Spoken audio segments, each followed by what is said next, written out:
Hey guys, so today I thought I'd do something a little bit different.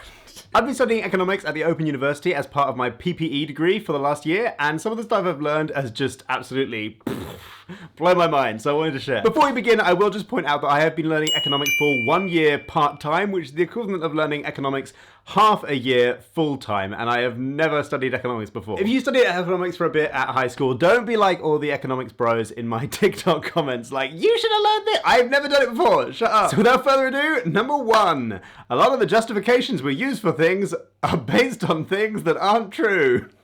What? So in economics, like in other subjects, you have this thing called models of the world, which are basically like a simplification that are used to make predictions about how the world will behave. One of the most foundational models in economics is called the perfectly competitive model of markets. Don't worry, you don't have to understand this at all. And this model, like every model, is based on a series of assumptions. For example, this model assumes there are a large number of buyers and sellers, which is probably fine for like the case of paintbrushes. There are lots of painters and there's lots of companies that want to sell paintbrushes to painters. So far, so good. It assumes free entry and exit to the market. So if like the price of paintbrushes falls too low, then a company might decide, I'm just gonna not make paintbrushes anymore. If the price of paintbrushes is too high, painters will just be like, I'm not gonna buy any paintbrushes. Which, that is a grave assumption.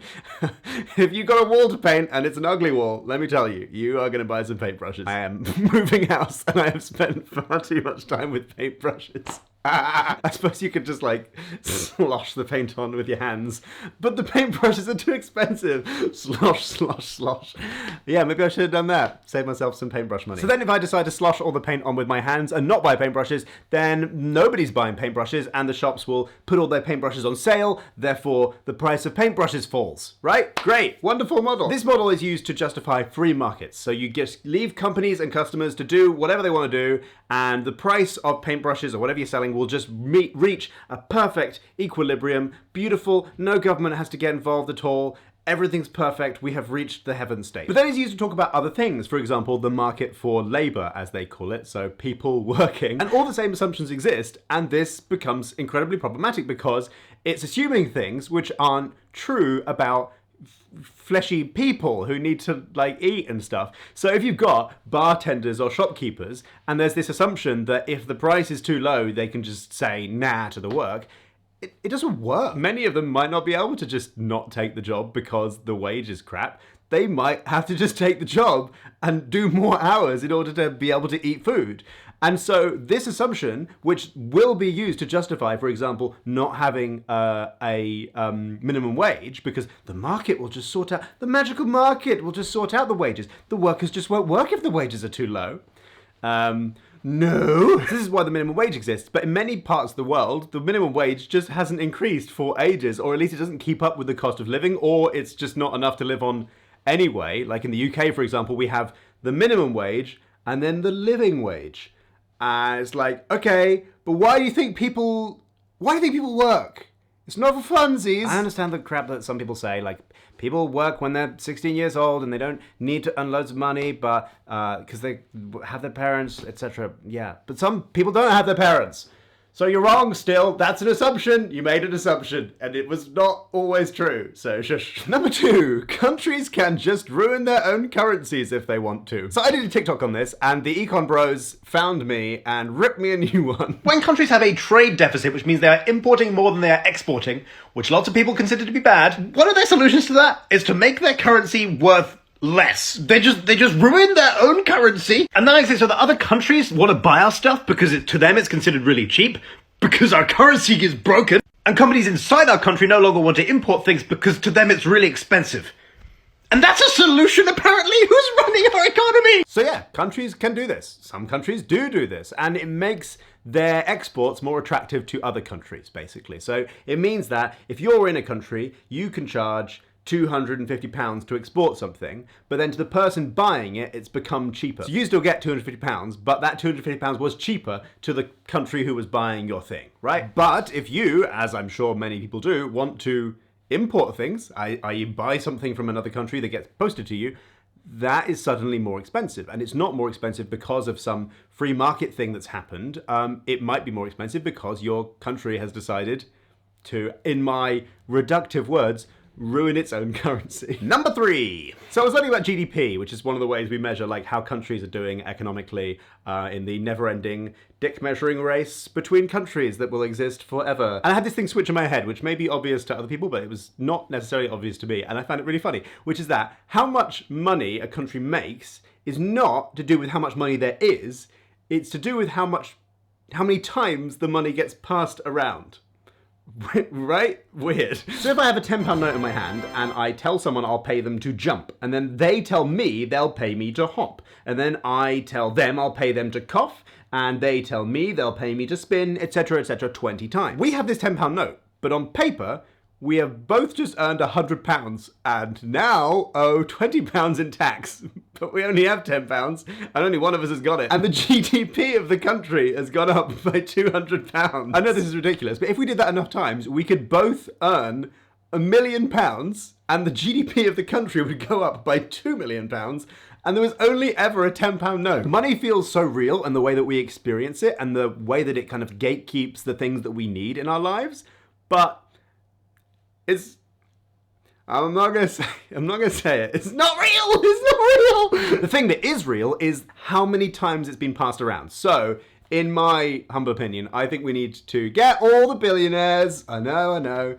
Oh, complaining about billionaires. We need to get all the billionaires, and we just need to get them to pass it around. Number 4. Okay, this probably won't be a shock to you if you were a vaguely left-wing person, but there's this thing called the labour wage share, and it is, on average, below 50%, and it's falling pretty much all over the world. This is basically the proportion of national income that goes to people who work, and it is, yes, it is falling on average, and it's already quite low.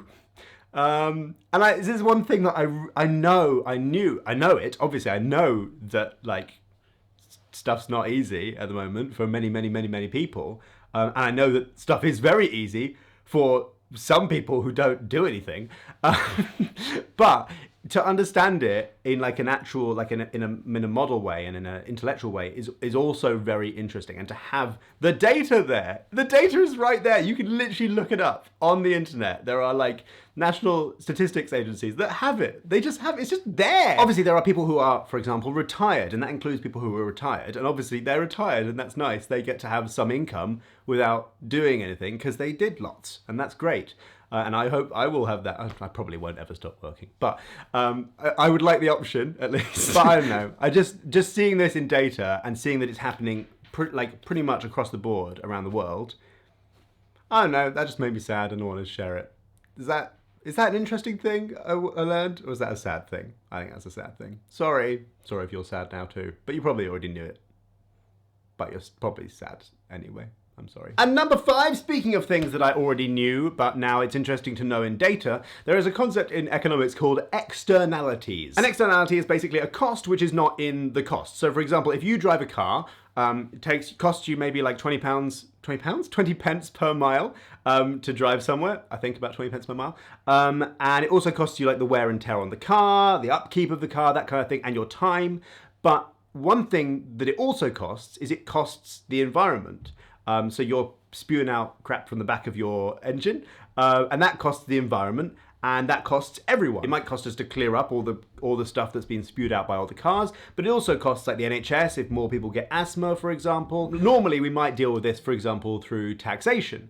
So like if you buy a packet of cigarettes, part of the cost of the cigarettes is called duty, and that is a tax on the cigarette product, and some of that might end up in the NHS to pay for treatments that someone who smokes might need later in life, and part of it might go to, for example, anti-smoking campaign. But if you're a big company and, for example, you're dumping all the waste products from your factory into the river, you're not paying for your externalities. The river's paying, the fish in the river are paying, the people who eat those fish are paying, whichever government has to clean up the river, if they do that, are paying. Local tribes or whatever who live around the river, they're paying.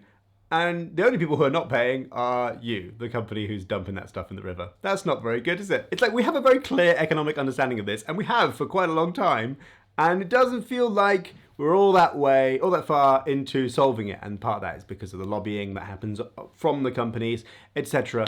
But I found that really interesting, that there's a way of thinking about that, because obviously we talk about it and all these things, we talk about them as things that we don't like about the world, but having a model to talk about that in the terms that the people who in power might talk about it, for example, economists, politicians, is very powerful. So being able to talk about externalities, or being able to talk about the problems with the competitive model of markets and how it doesn't actually deal with its assumptions, right? These are all really important things and really interesting things for me. I have loved learning this so much. One thing I get asked a lot is why I am doing a degree in politics, philosophy and economics at the Open University if I want to be a filmmaker.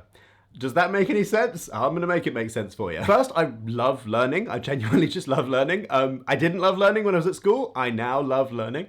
And like learning things like politics will be able to broaden my understanding of the world, open my mind. Secondly, I aim to be a generalist. So I want to tell stories or make films or make podcasts or whatever I'm doing where I can bring sort of disparate bits of the world into those conversations, right? Or into those stories or into those films, or whatever I'm doing. I love being able to go, oh, well, actually, I'm writing a film script at the moment, and I'm bringing in bits of philosophy and bringing in bits of economics. I find that I love it. I think it's great. If you're thinking of studying, I cannot recommend the Open University more. I have been sharing my journey there organically on like Instagram stories. I did a video about the whole experience, which I'll link up here or down here or whatever. But honestly, I cannot recommend it more. I've had the best time, and I'm so thrilled to say that I'm now working with them. Like, I have been going there, and now they were like, hello, Lucas, a bit of you, please. And I was like, yeah, you can have a bit of me. Sorry, what? I just got my results for the first year and I got 2 firsts with distinctions, which obviously I'm absolutely thrilled with. And studying part-time allows me to continue to strive towards all the other things I want to do whilst still learning. Honestly, I cannot recommend it enough. I've had such a good time. You can also study full-time if you want to. You can get a student loan to cover the costs of tuition, and the application process on the website is super easy. So if you're planning to study or are interested, check out the Open University link in the description down below. I'm doing politics next. I will definitely have a load of juicy politics goss to share with you pretty soon. And thank you so much for watching. I hope you found this video interesting. If you did, give it a little smashy like button and let me know in the comments any interesting thoughts you had during this. I'd love to know what you thought. All right, ta-ta.